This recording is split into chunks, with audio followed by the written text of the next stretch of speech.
Hi friends, అందరికీ very very good morning. ఇగో నేనైతే cauliflower కూర అయితే వేస్తున్నా. ముందుగా అయితే ఇవైతే కోసి పెట్టుకొని వేడిలో కొంచెం ఉప్పు ఇంత పసుపు వేసి ఉడకబెట్టిన. ఎందుకంటే ఏమైనా నలకలు ఉంటే అన్నీ వేరే అయిపోతాయి. ఉడికిన తర్వాత ఇదంతా తీసుకోవాలి ఒక గిన్నెలకు. ఇప్పుడైతే ఇవన్నీ అయితే తీసి పెట్టుకున్నా. మళ్ళీ అదే కడాయి పొయ్యి మీద అయితే పెట్టిన. ముందుకు సరిపడినంత నూనె పోసుకోవాలి.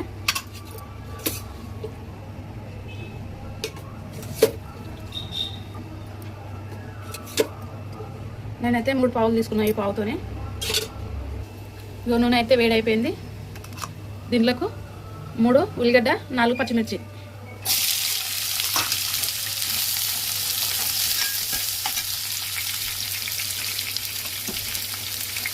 రెండు రెమ్మలు కళ్యాణ గుడక,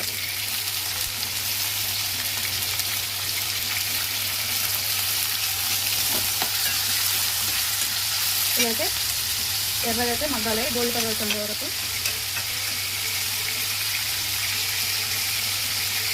ఉల్లిగడ్డ తొందరగా మగ్గాలంటే ఉప్పు వేయాలి. ఉప్పు వేస్తే తొందరగా అయితే మగ్గుతుంది. కొద్దిసేపు అయితే 3 వేసుకున్నాం, తొందరగా మగ్గిపోతుంది. ఇంకో 3 టమాటాలు అయితే తీసుకున్నాం. టమాటాలు అయితే కట్ చేసుకొని పక్కకైతే పెట్టుకోవాలి. ఆ లోపల ఇదైతే మగ్గుతుంది. ఇక చూడండి ఫ్రెండ్స్, మంచిగా అయితే ఉల్లిగడ్డ అయితే మంచిగా గోల్డ్ కలర్ వచ్చేంత వరకు మంచిగా మగ్గించుకోవాలి. ఎందుకంటే ఉల్లిగడ్డ మగ్గుతూనే కూర టేస్ట్ బాగుంటుంది. పంట కింద ఉల్లిగడ్డ ఉడకపోతే కసకస ఉంటుంది. అందుకోసమనే ఉల్లిగడ్డ మంచిగా మగ్గిన తర్వాతనే అల్లం వెల్లిపాయ పేస్ట్ వేసుకోవాలి. ఇది పచ్చివాసన వేసిన దగ్గర మంచిగా కలుపుకోవాలి. ఆ తర్వాత పసుపు అయితే వేసుకోవాలి. ఇది పచ్చివాసన వేయింది. ఇప్పుడు పసుపు అయితే వేసుకున్నాం.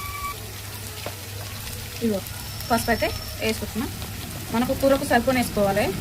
నేనైతే చెంచా సగం వేసుకున్నా.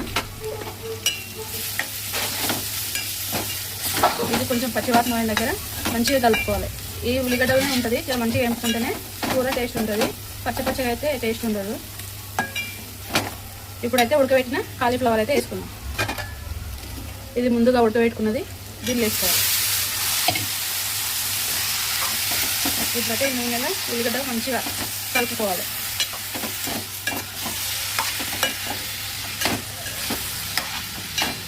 అసలు నీళ్ళే వస్తుంది. నీళ్ళు అసలు ఏం అవసరం లేదు, ఎందుకంటే టమాటా వేసాం కదా. అందుకే ఇది మంచిగా కొద్దిసేపు మగ్గనివ్వాలి. కొద్దిసేపు మూత పెట్టుకోవాలి, మగ్గిపోతుంది. ఇగో చూడండి కొంచెం మంచిగా అయితే మగ్గింది. మళ్ళీ ఒకసారి అయితే మంచిగా అయితే కలుపుకోవాలి. ఇలా కలుపుకున్న తర్వాత మనమైతే కారం అయితే వేసుకోవాలి. ఎందుకంటే ఇంతకుముందుకైతే పచ్చిమిరపకాయలు వేసినాం కదా, కారం అయితే చూసేసుకోవాలి. ఎక్కువ తిన్నతో ఎక్కువ వేసుకోవాలి. జర చూసి అయితే, ఎందుకంటే పిల్లలు ఉండరు కదా అని నేను తక్కువనే వేసుకున్నా.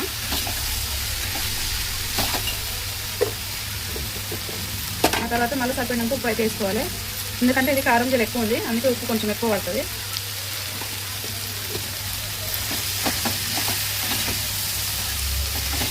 కొంచెం కలుపుకున్న తర్వాత ఇంతకుముందు కోసి పెట్టుకున్నాం కదా టమాటా అయితే వేసుకోవాలి. ఇదైతే మంచిగా అయితే కలుపుకోవాలి.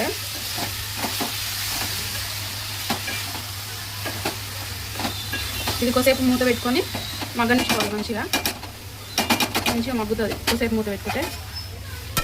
ఇంకో ఇక్కడైతే చాయ్ అయితే మగ్గుతుంది. ఇప్పుడైతే మూత అయితే తెరిచి అయితే చూద్దాం ఫ్రెండ్స్. ఇగో మంచిగా అయితే మగ్గుతుంది. చూసుకుంటా ఇగో అసలు నీళ్ళే పోయలేదు, ఇంత మంచిగా మగ్గుతుంది చూడండి.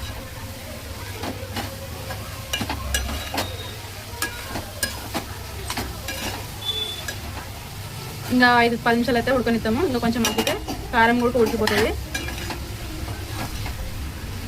ఇప్పుడు దీనిలో నుండి నూనె అయితే సపరేట్ అయితే అవుతుంది, మంచిగా మగ్గుతుంది. నేను దీనిలో అయితే మసాలా ఇట్లా ఏమి వేయను ఫ్రెండ్స్, కాకపోతే కొత్తిమీర పుదీనా అయితే వేస్తాను లాస్ట్కు. ఇంకా 5 నిమిషాలు అయితే మగ్గనిస్తాం. ఇప్పుడైతే మూత అయితే తీసి అయితే చూద్దాం ఫ్రెండ్స్. మంచిగా అయితే మగ్గిపోయింది. ఇగో ఇట్లా కూరలో నుండి నూనె సపరేట్ ఇట్లా ఉడికి పైకి అయితే వస్తుంది. ఇగో మంచిగా అయితే మగ్గిపోయింది. ఎందుకంటే ముందు మనం ఉడకబెట్టినాం కదా, అందుకే మంచిగా మగ్గింది. ఇప్పుడైతే కొంచెం కొత్తిమీర పుదీనా అయితే వేసుకున్నాం. ఇవైతే కొత్తిమీర పుదీనా అయితే తెంపి అయితే కడిగేసి పెట్టుకున్నాం.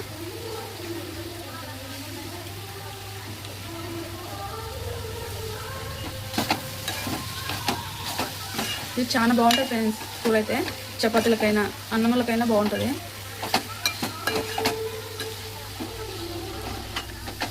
చాయ్ ఉడక మరలిపోయింది.